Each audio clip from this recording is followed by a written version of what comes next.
Осындай 20 теңгеге дүкеннен 2 тал сіріңке ғана сатып алуыңыз мүмкін. Ал кентаулық тұрғынның жасап отқан кәсібінен бір емес бірнеше зат сатып алуға болады. Мәселен, мына жарты литрлік шырын 20 теңге тұрады. Менің ең басты фишкам мынандай морс. Шырын дейді қазақша.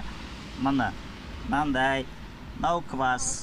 Закир Жақпаров 30 жылдан бері квас пен шырын жасап сататын. Нарықтағы баға мыңқы болса да, сусынның бағасы өзгермеген. Бертін келе балаларға арналған тәттілер мен балмұздақ сатуды да қолға алыпты. Ұлты басқа болса да, қазақ тілінде еркін сөйлейді. Ұлтыңыз қандай? Дағыстан, аварец. Папамыз келген 61 жылда шақтыға келген. 3 бала, 3 қыз өшеле туылдық, қазақша судай. Всех русских людей призываю учить казахский язык. Закир Жақпаровтың жасы 50-де. Бүгінде 2 қыздың әкесі. Кішкентай кәсібінің арқасында баспаналы болып отбасын асырап отыр. Күніне 2-3 мың теңге тапсам да береке